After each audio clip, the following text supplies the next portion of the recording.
फलटण येथील एका कार्यक्रमात विधान परिषदेचे माजी सभापती रामराजे नाईक निंबाळकर यांनी रणजितसिंह निंबाळकरांना पोलीस बंदोबस्त बाजूला ठेवून फलटण शहरातून एकदा फिरून दाखवा असे खुले आवाहन दिले होते। हे आवाहन स्वीकारून त्यांनी फलटण शहरातील गजानन चौकातून बुलेटवर फेरफटका मारत माजी सभापती रामराजे नाईक निंबाळकर यांच्या निवासस्थानाबाहेर उभे राहून खुले आवाहन स्वीकारले। यावेळी त्यांनी प्रसारमाध्यमांशी संवाद साधत गेले 2-3 वेळा विना पोलीस सुरक्षेत गजानन चौकात येण्याचे आवाहन रामराजेंकडून देण्यात आले होते। त्या आव्हानाचा स्वीकार करत आपण आज कोणतेही पोलीस सुरक्षा न घेता एकटा या भागात आलो असून नुसते आवाहन देऊन चालत नाही। आवाहन स्वीकारल्यानंतर त्या ठिकाणी प्रत्यक्ष यावे लागते अशा शब्दात रणजित नाईक निंबाळकर यांनी रामराजे नाईक निंबाळकर यांच्या आव्हानाला प्रत्युत्तर दिले। त्याला म्हणावं ते पोलीस संरक्षण बाजूला काढ की मग बघू ना लोक काय करतात।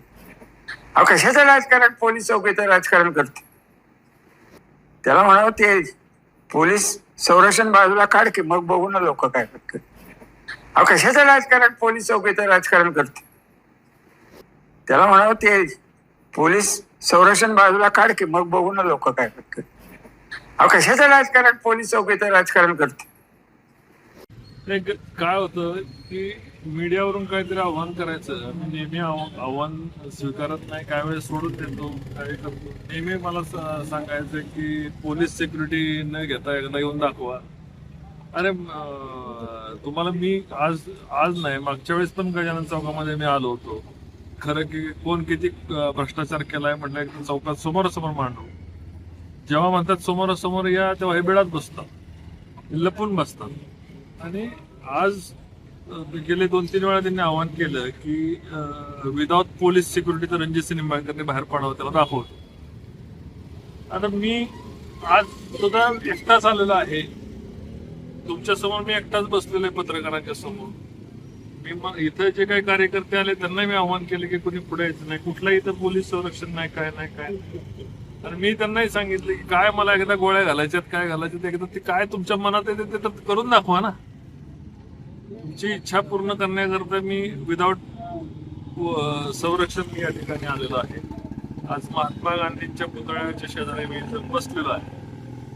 तुमची इच्छा अनेक वेळा पूर्ण केली विदाउट संरक्षण पूर्ण करण्याची। एकदा तरी आपण आपली मर्दुनकी दाखवा की नुसतं आव्हान देऊन चालत नाही। आव्हान स्वीकारल्यानंतर त्या ठिकाणी यावंही लागतं। तुमच्यात हिंमत होती तर तुम्ही आलं पाहिजे होतं। आज 10 वाजून गेलेले। कार्यकर्त्यांना पुढं करायचं, कार्यकर्त्यांना शेंड म्हणायचं, कार्यकर्त्यांना प्यादं म्हणायचं। मला यांच्या कार्यकर्त्यांच्या आता त्यांच्या कार्यकर्त्यांच्या इथे संवेद नाही। तुमचे नेते बिळात बसतात आणि तुम्हाला उचकून लावतात। माझ्यावर अनेक वेळा यांनी प्रयोग केले। पोलीस संरक्षण असताना सुद्धा माझ्यावर 2 वेळा हल्ला झाला होता।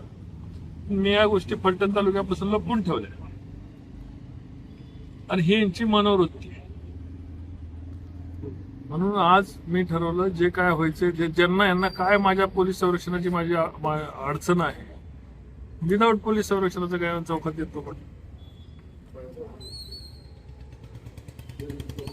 आपल्या तालुक्यातील जिल्ह्यातील बातम्या सर्वप्रथम पाहण्यासाठी आजच सातारा न्यूजला YouTube चॅनलवर सबस्क्राईब करा, लाईक करा, शेअर करा आणि बेल आयकॉन प्रेस करायला विसरू नका।